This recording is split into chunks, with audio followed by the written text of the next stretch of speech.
Okay, hi everyone, and welcome again to Nollywood Tweet's question and answer session. Today we just finished watching Pink Opaque, and so we are here with one of the actors in the film as well as the producers to discuss everything about it. If you have any questions, you can send them through either through the live chat or from Facebook or YouTube, where we're also streaming.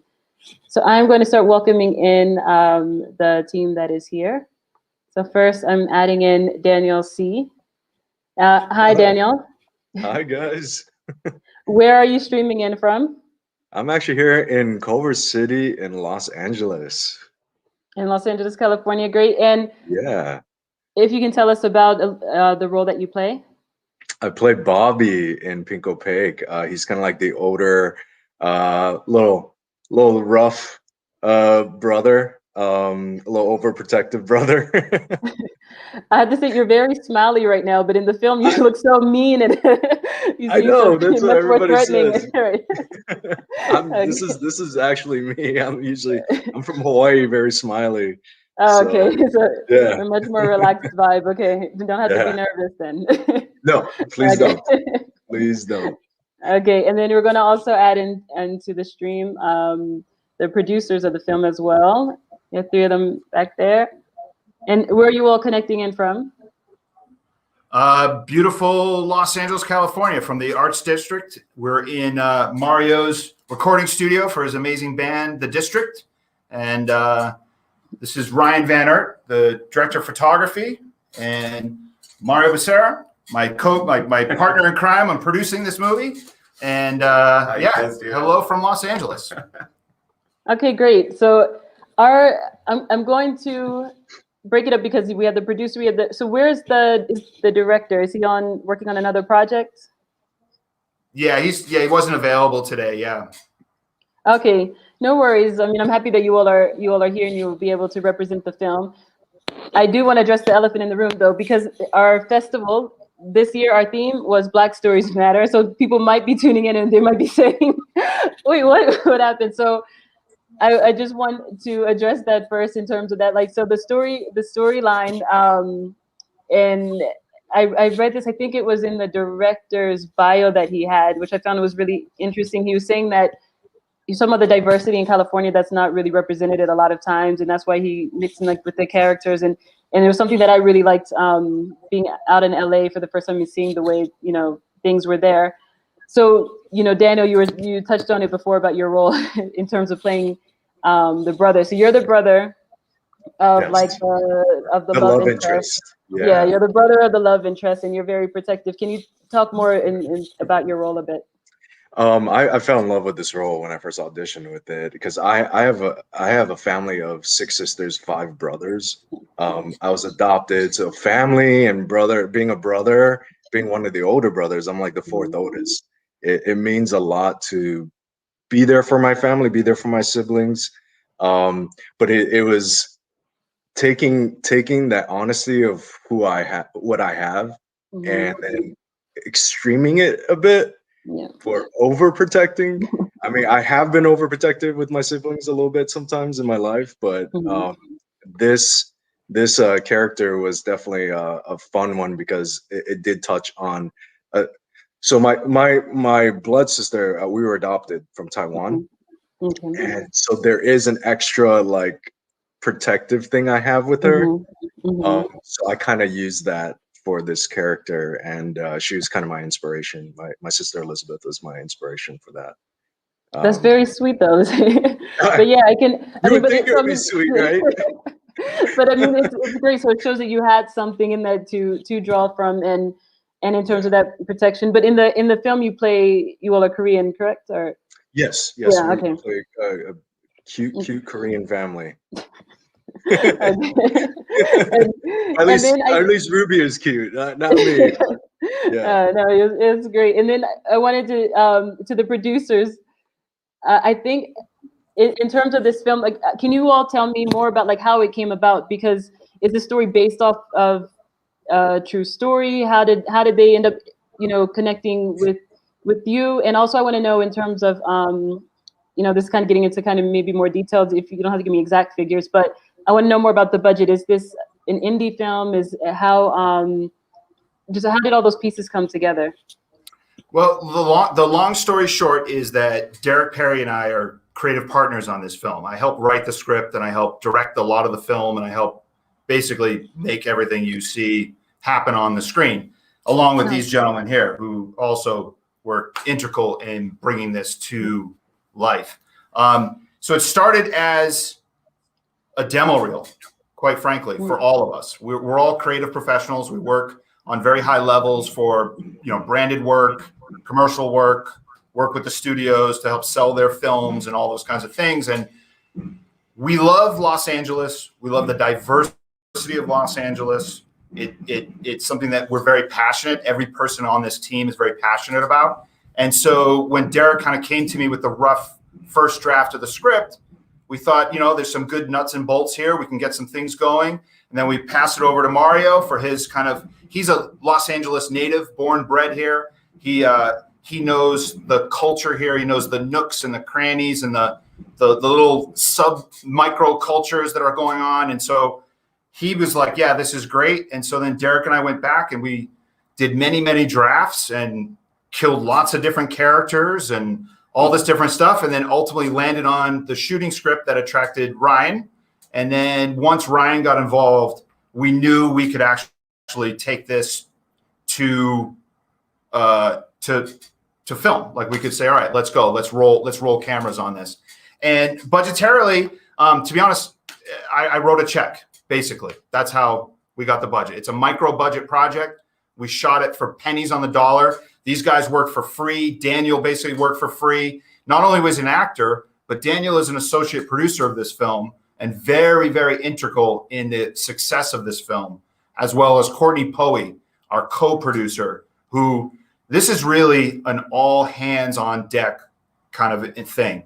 From Derek and my vision all the way going through, Ryan's lens to, Mario's filter of Los Angeles to Daniel finding us actors at the last minute who ended up being fantastic.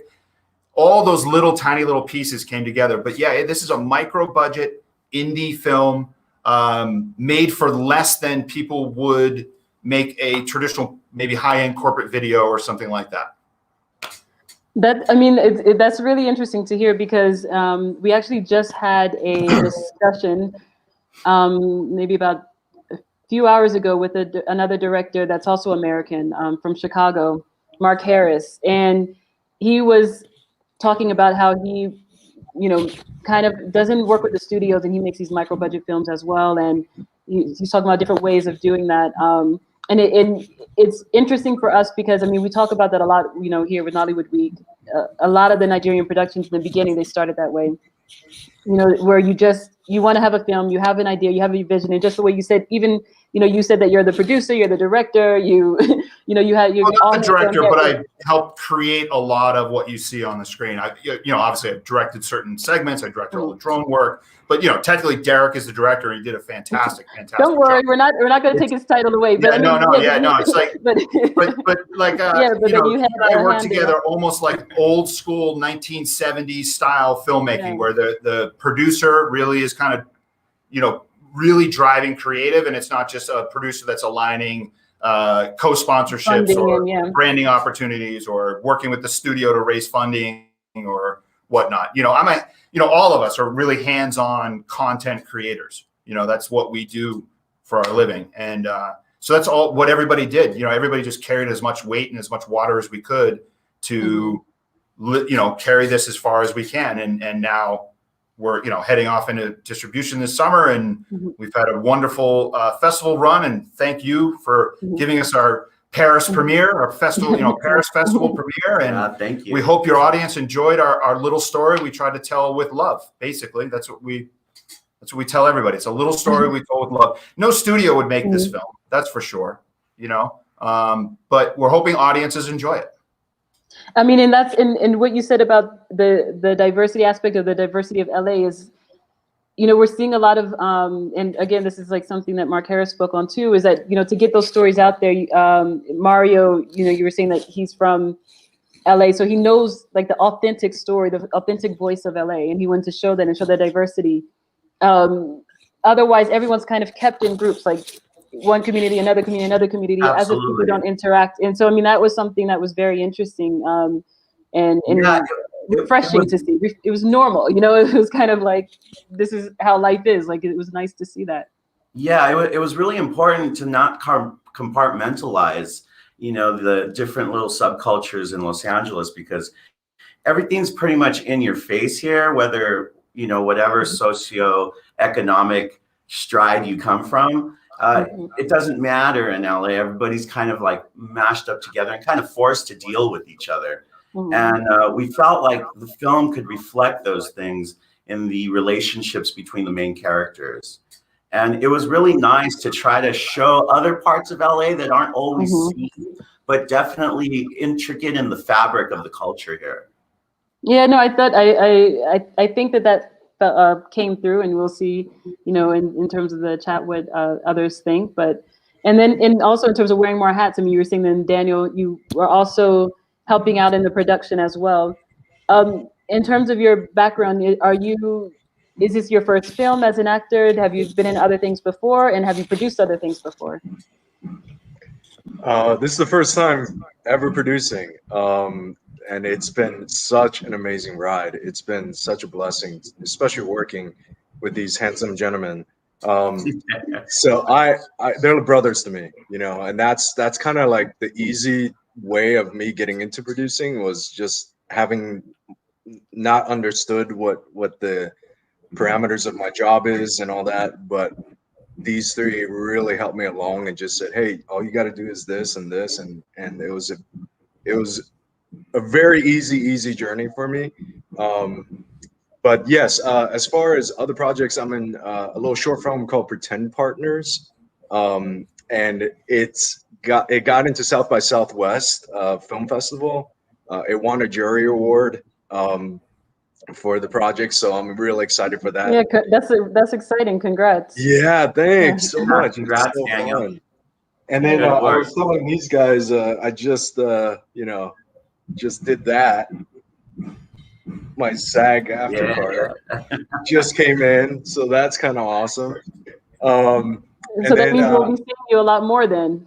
oh, praise God, that would be amazing. That would be amazing. I'm sure. I mean, I'm sure of it.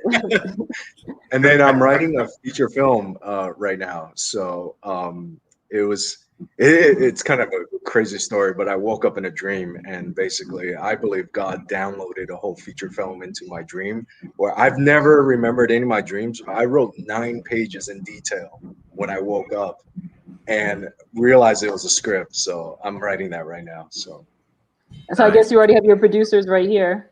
yo, man, I got Ready to go. All right. And I also had a question, because you said that you're in a music studio. So the music as well, in the film, was that all coming from you all as well? Was it made in-house, or how did that work? We worked with a variety of LA-based composers and bands. So we tried to source as much of the music from LA. LA composer, LA artists, LA bands. A few are from Seattle, though. Shout out to the Seattle music scene. They're really great. And these guys particularly had a lot to do with helping shape some of the soundscape, particularly with Derek.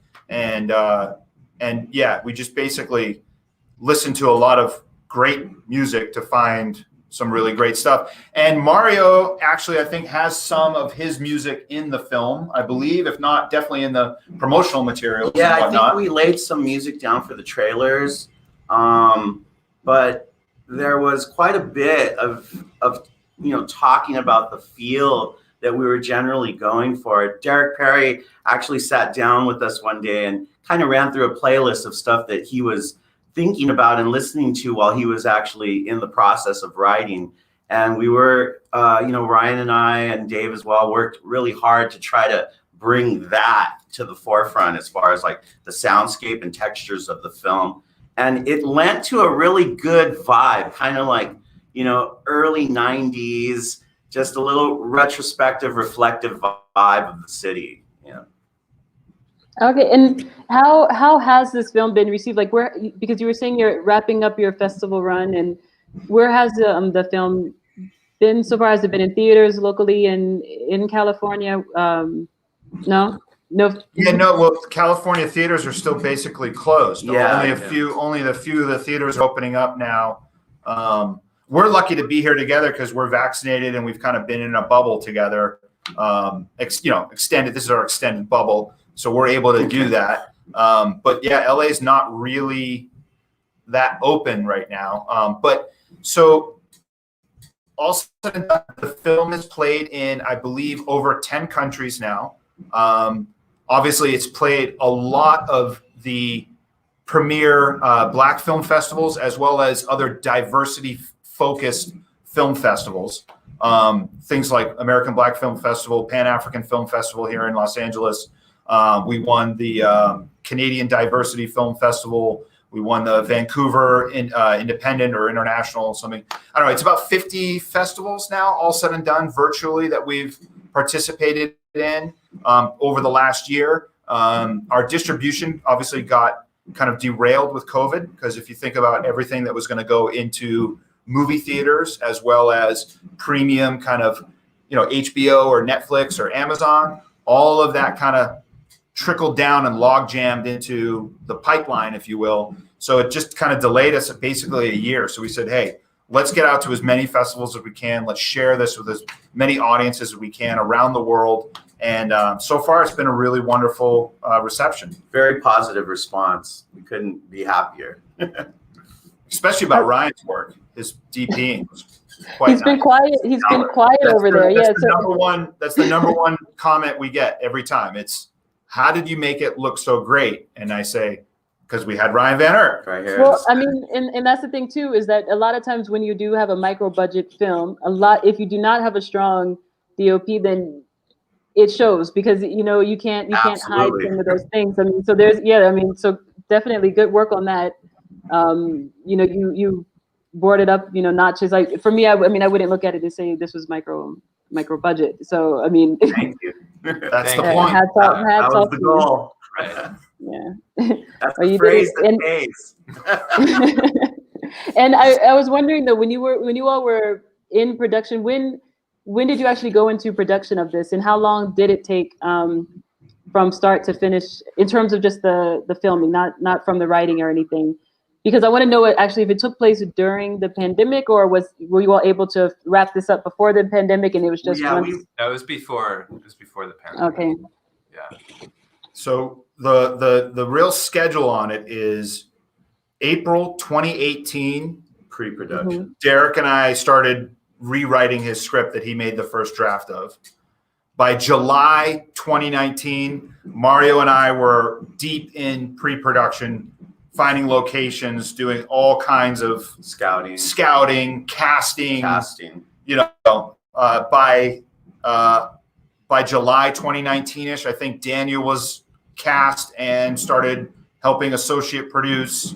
And then we filmed, that was maybe August 2019. Then we filmed, 2018. 2018, my bad. Then we filmed in November 2018, principal photography for a 16-day straight run, which was pretty grueling, but everybody held in there and worked really hard and did a great job. Grueling. Yes.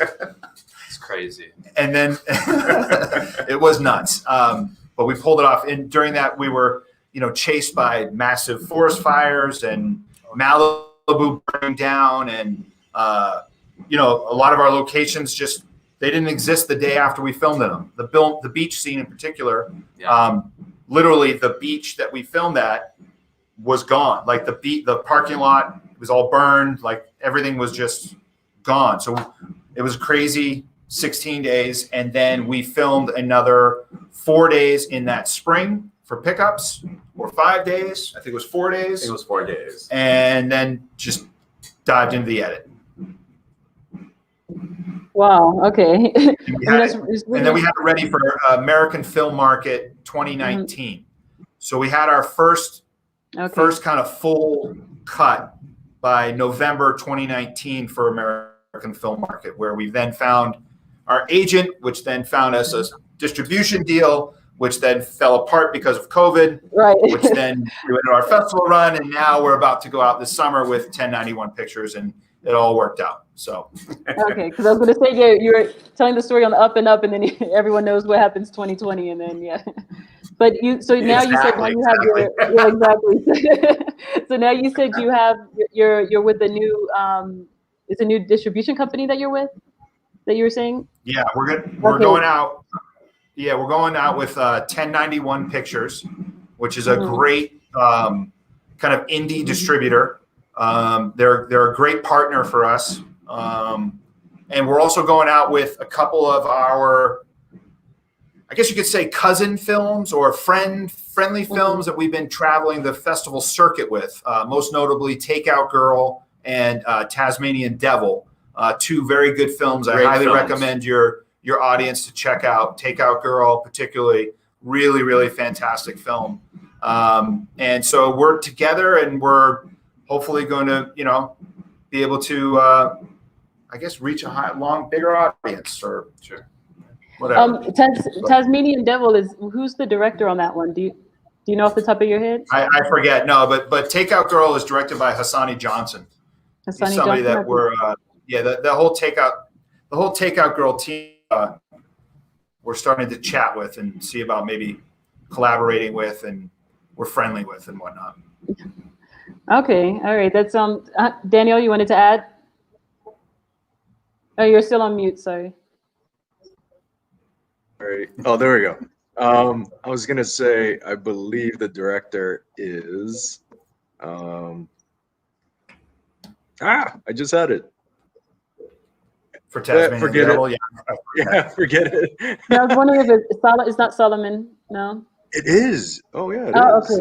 Okay. All right. You knew. Well, no, because he's actually Nigerian, and so we're a Nigerian film festival. So we had his short film in our festival a couple of years ago, and his feature film, it was going to play in our festival. I think it was for the edition before last, but we had to cancel our last edition, and I know that he was telling us that in terms of his distribution, it might change in terms of what he might do. So when I heard Tasmanian Devil, I was I was wondering right away. Okay, well that's so so it's that film plus Takeout Girl and Pink Opaque that will be together in a package, you said, but in what way exactly? Well, not necessarily in a package. Yeah, not necessarily in a package together, but we'll all be with the same distributor. So it seems like they are trying to pick up a slate of diverse content to help round out some of their other titles. Yeah. Okay, and I mean, I was going to say in terms of again, you were saying that this is not typically a film that if you were to take it to a studio that they would produce or make. And maybe, I guess you mean on the level of the storytelling, on the level of the cast. In what way do you see that? I feel like it's kind of just in the styles of how to go ahead and produce films. We're working with smaller budgets, so the level of creativity that's demanded is a little bit higher. And I feel like the people that worked on these other films, our contemporaries, are working at that same level. We're all kind of chasing the same dreams. All right. Well, it seems like you all definitely had a lot of fun on this one. Despite this, I mean, which is the film, it's more it's heavier, it's drama, it's all of this, and you all seem so light and relaxed and laid back and fun. So it's kind of funny to see that dichotomy, but yeah. So in what can we expect from? I mean, I asked this question to Daniel already, but what can we expect from you all in the future? Are you all, after Pink Opaque, are you working on something else? Well, that's actually, you're tuning into a development meeting that we're in the middle of for a project that we're currently developing, kind of centered around the border crisis and human trafficking, and we're trying to, and what happens here in Los Angeles as well from that, and so we're working on, that's kind of what we're working on, and then there's several other projects in the pipeline that we're developing, like rom-coms, sports movies, car chase movies. You know, there's a variety of things that the team's trying to put together, and we'll see what pops. But currently, nothing is greenlit. We're just working towards getting back to work. Okay, great. And I mean, and right now, this is my last question because I'm watching the time, and I don't want to keep you all too long, because you've been gracious enough to be here and speak with us. No, thank you for having I know, us. like, because thank you very much. I know, like, with the current times that we're in, I mean, you all said that you all are able to be together because you all are currently vaccinated, but right now, how are things happening in LA? Are you all able to go back out and film again and to work? Is everything kind of on hold? So you're using that time to research and develop? What is the current situation for you all? It's literally just kind of starting to crawl back into some degree of normalcy. People are starting, I mean, the traffic is definitely back. So if that's any tale as to how things are going, especially in Los Angeles. But it seems like people are starting to come out more, and businesses are also starting to go. We just hit a yellow tier yesterday where now they're allowing indoor dining as well as, the bars and other kinds of eateries. It's just creeping back. The amusement parks are kind of opening now. The schools, my boys just went back to school last week.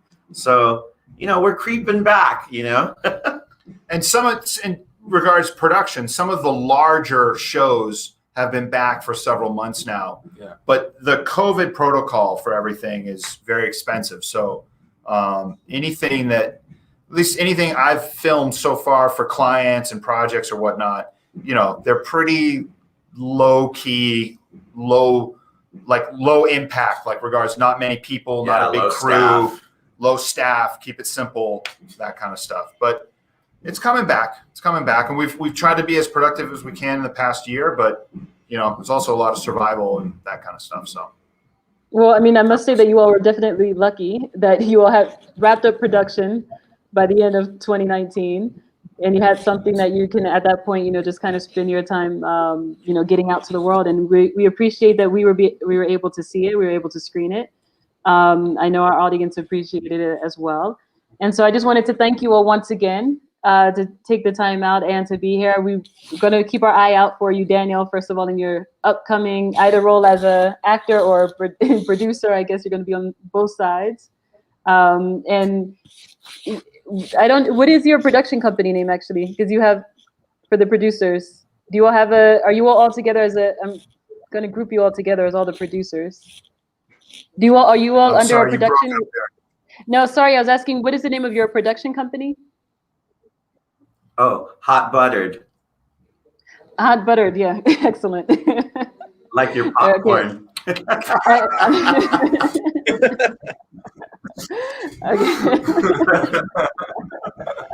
All right.